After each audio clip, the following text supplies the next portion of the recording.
Welcome to Upfront.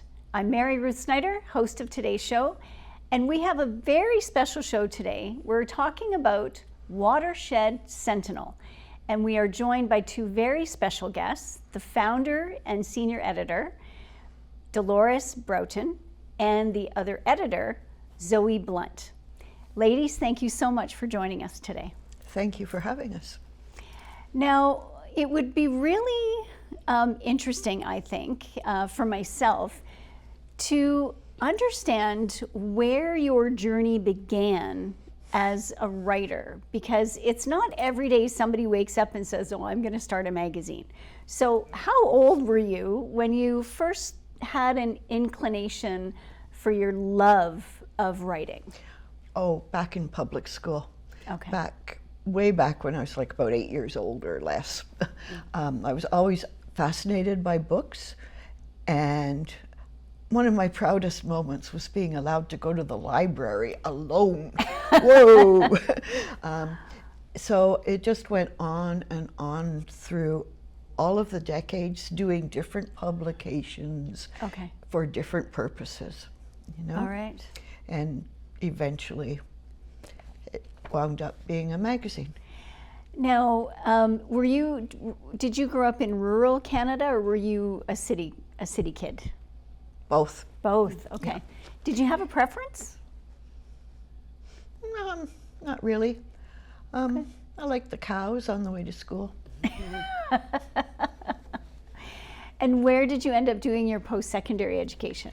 Toronto. Oh, okay. I did my stint in the big city. I wish it had been Vancouver, but it was Toronto.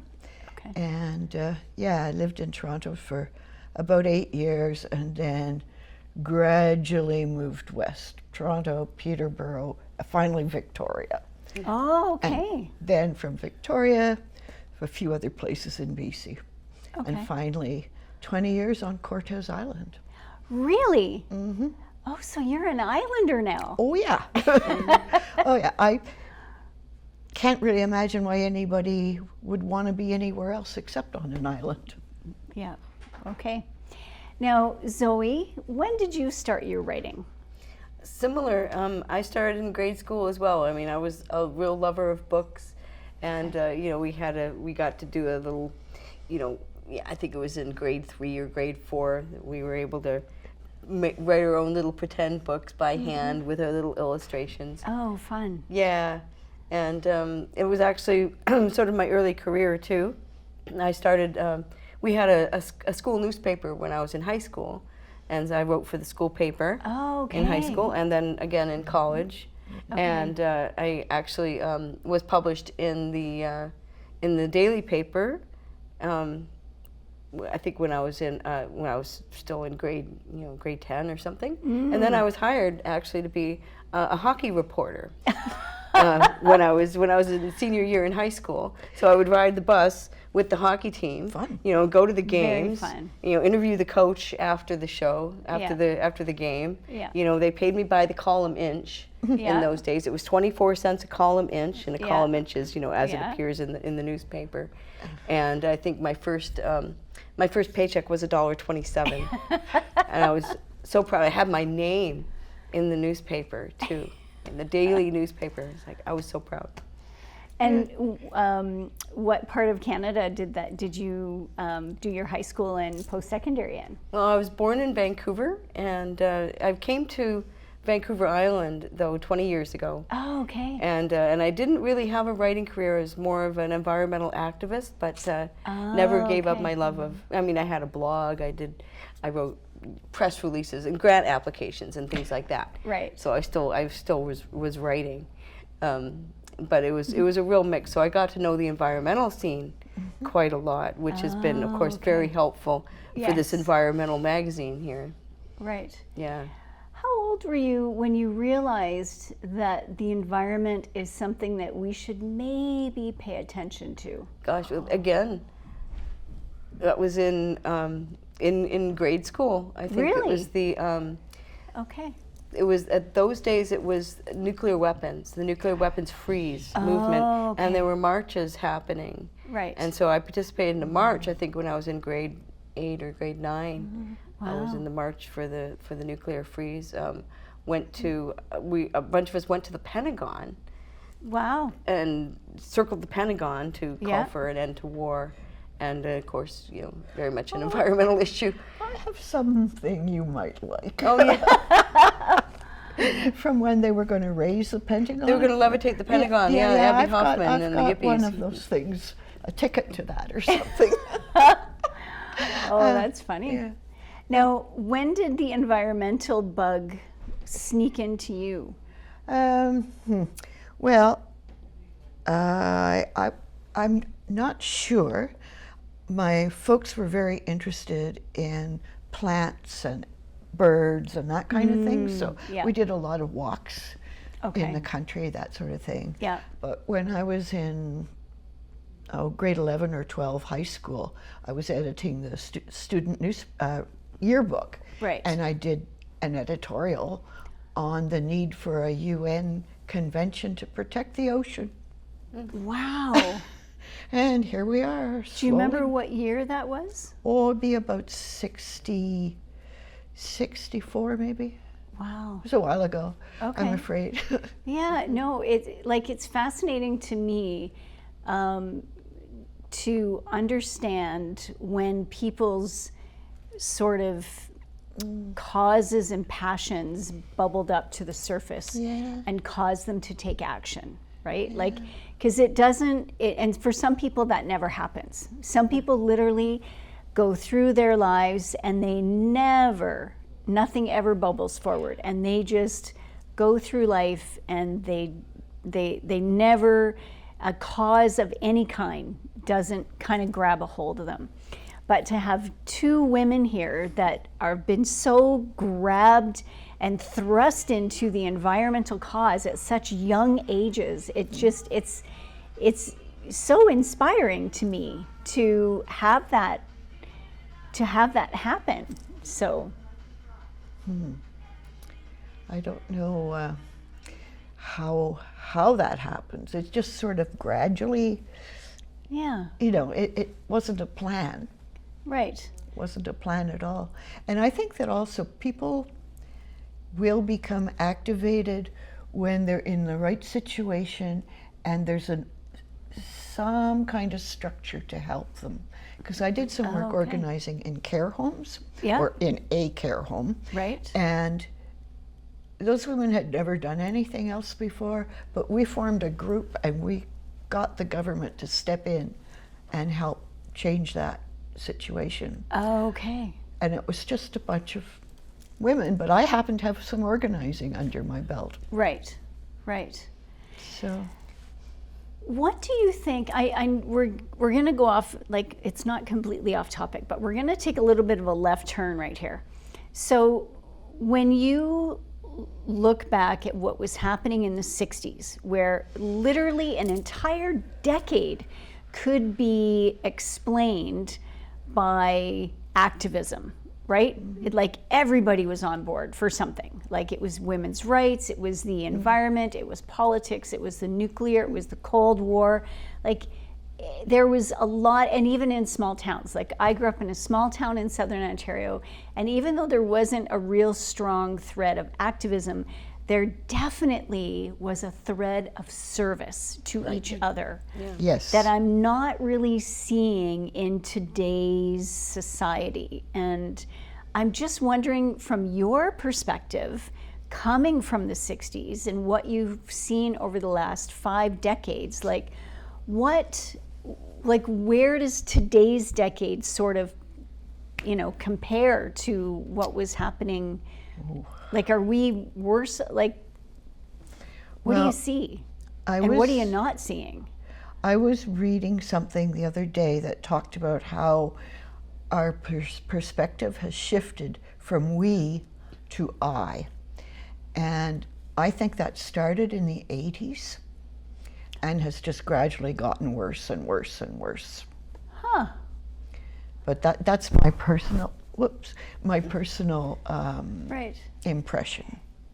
So I would absolutely agree with the we versus the I, because I'm seeing that. But it doesn't for myself, when I look back just over the last 2 decades, I see the rise of the I synonymous with the rise of social media, which is like the 2000 forward kind of thing.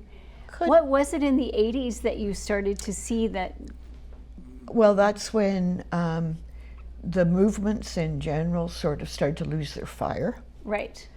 And the reason for that was, I think, people starting to care more about their own personal economics and that kind of thing. I'm not saying it completely demolished social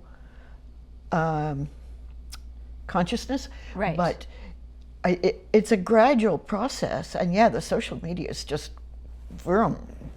accelerated everything. Okay. But I think it was there before that.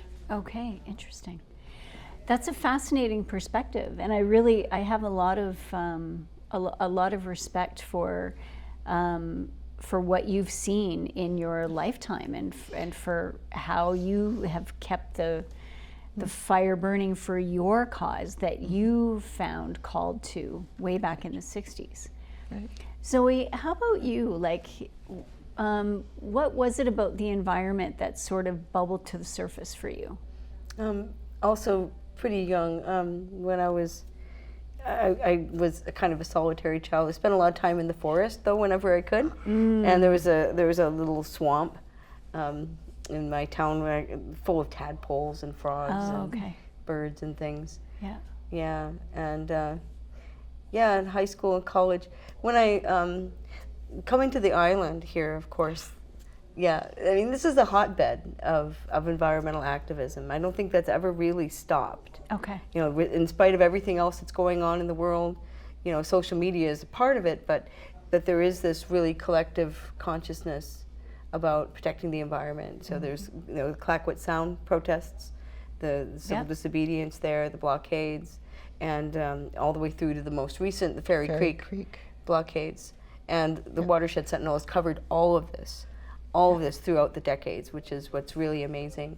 Yeah. So we have this through line, and so there's this culture where people are consciously passing on this information about how to organize, how to work collectively, how to cooperate.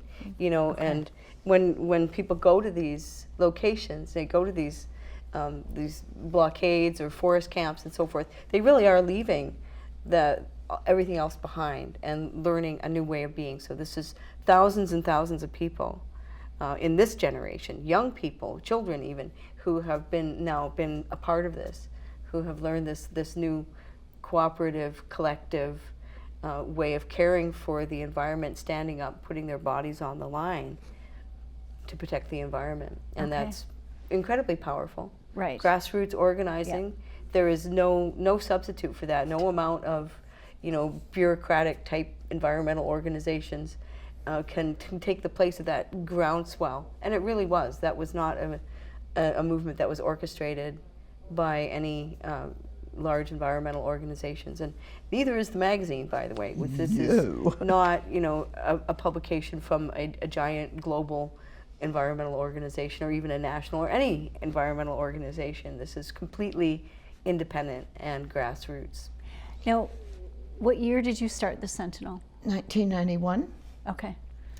And I wanted to pick up on what Zoe said, because one of the motivations for me in starting this was to have a environmental viewpoint that was not bound to any large organization or source of money or anything. That was truly an independent viewpoint. Right.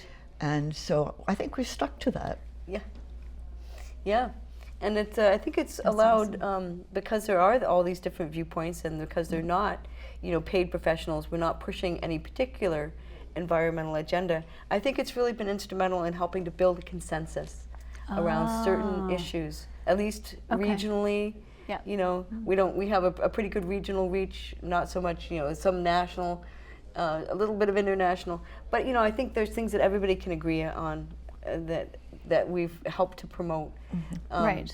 Like, you know, drinking water is precious. Yes. Watersheds need to be protected. Yes. And once, we are blessed on Vancouver Island to have these such abundant fresh water, glacier-fed streams, artesian wells, lakes, rivers, it's I don't think we take it for granted. But well, and what comes to mind as soon as you talk about protecting Watershed is what happened is it Black Creek or Merville, where they allowed that bottling plant? Yes. And I still am in absolute shock that the government allowed that plant to be licensed.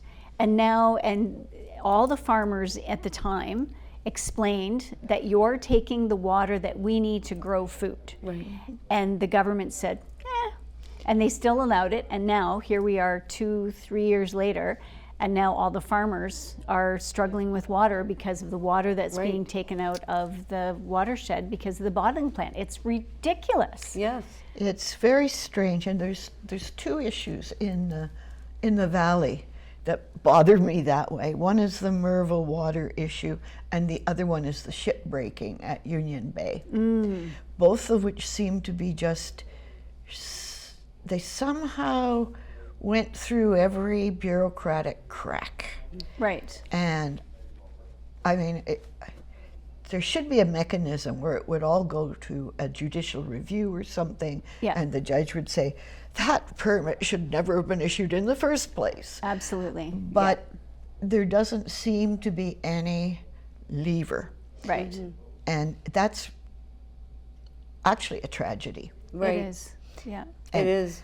I have to say, we cover this every couple of issues. Yes. Right. Because we can't let these sorts of things happen.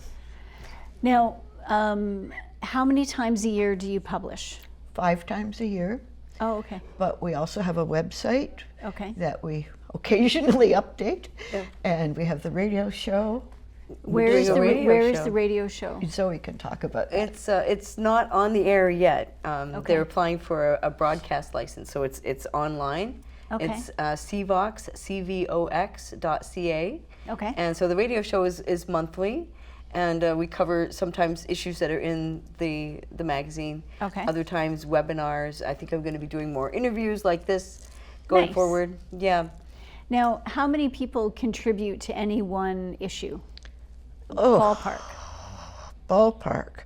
Okay, well, there's 3 editors and the design person.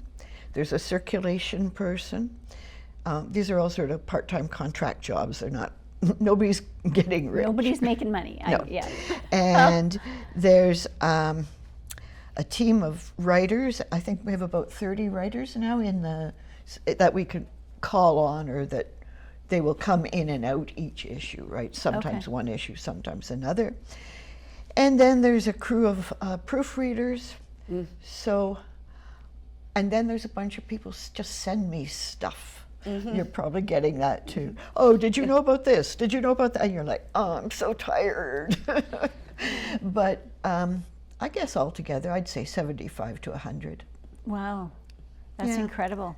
What a great collaboration as well. Yeah, it's a great team. I mean, I haven't been there very long, just about a year actually now, but it's working so well, and we have all these volunteer proofreaders, and they're so committed. They are so loyal to the magazine. They love the Watershed Sentinel. Many of them have been part of this for 20 years or more.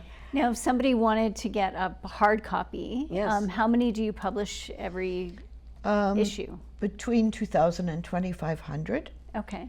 And you can go online to our store and subscribe that way. It's the easiest way. Okay. Or you can phone.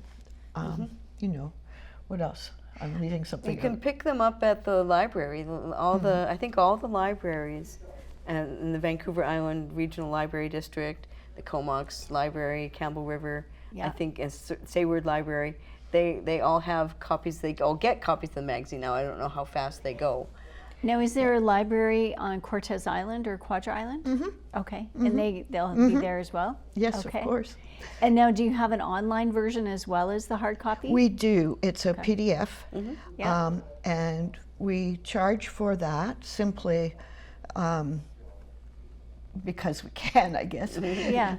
Well, no, Well, it's it also, all costs money, right? It all costs So, money, yeah. We have a PDF, but all of our back issues are available in the archives for free. Wow. So that's just our educational mandate, because Okay. the magazine is actually published by a nonprofit, Yep. Watershed Sentinel Educational Society. Great. And their big mandate is education. Okay. So it's not, I mean, we're really just trying to sell enough subs and get enough donations to Right. stay above water. Now, if somebody wanted to contribute financially, do you have like a donate button on the website? Absolutely, Okay. yes. And do you, on the website, is there an explanation of kind of the history of like how you found it and who's involved and? Yeah, there is. Okay. There's an About Us, which talks about the early days Yeah. when we were just a little Cortes Island publication. Awesome. And there's a story too about what happened on Cortes was pretty much a prototype of what went on the coast, where we had a big logging controversy, of course, but then on top of that, the only other industry on the island really was shellfish growing.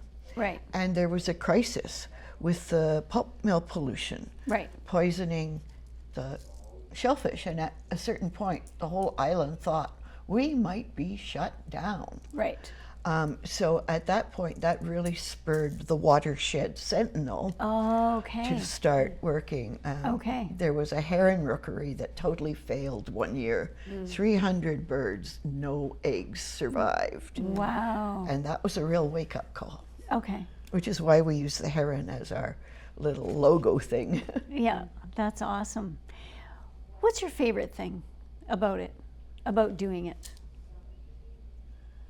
My favorite part is we work and we work and we work and we decide what stories are important and all of that.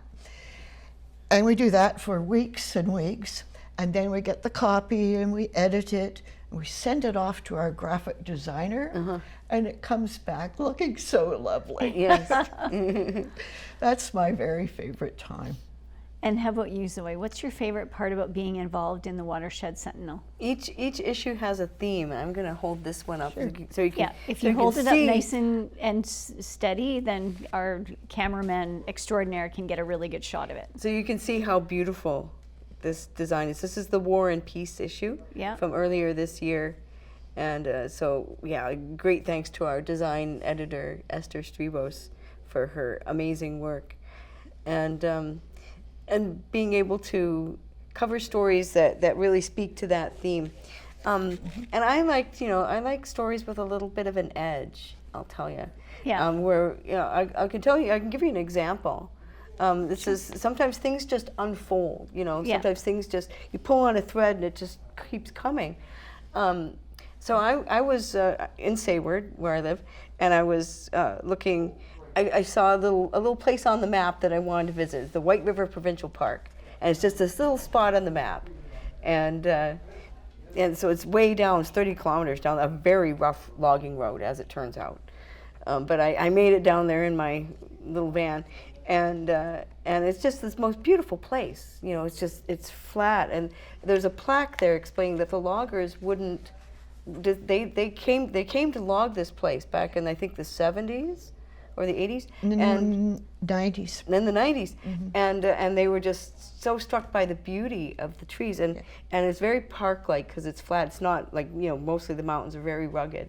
Right. And I took a whole bunch of photos and I thought, well, what a beautiful, the Cathedral Grove of the North Island, it's called, White River Provincial Park. It's right, you can walk right into the river. There's no steep banks or anything, just charming. That's awesome. And when I got home, I think it was like the next day, I read about a wind farm that's going in right next door, like less than a kilometer from on the ridge that overlooks this little beautiful, peaceful, silent, meditative remote park. They're going to put these giant 80-meter tall wind turbines with 30 meters or 30 feet of these massive concrete footings. Yeah. It's just going to become an industrial construction zone. And what was really struck me about it was they're not going to do any environmental assessments.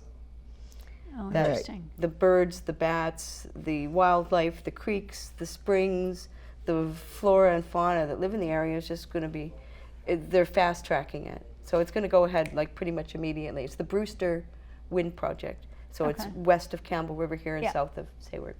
Okay. We're actually losing a lot of the protections that we had just a year ago.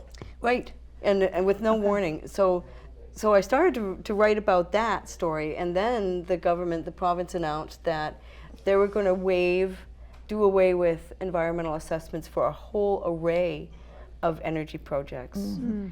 And when I started looking into that, I was like, well, why do we need energy in British Columbia? We used to have, they ended the call for power because they said we have plenty of energy until 2030 or something.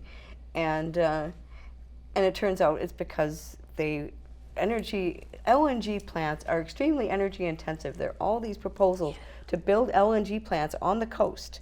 Right. And pressurize, liquefy the gas into a liquid and ship it to China. Right. Mm-hmm. And that's why we need, like each of these plants is the equivalent of like a Site C dam for the amount of power.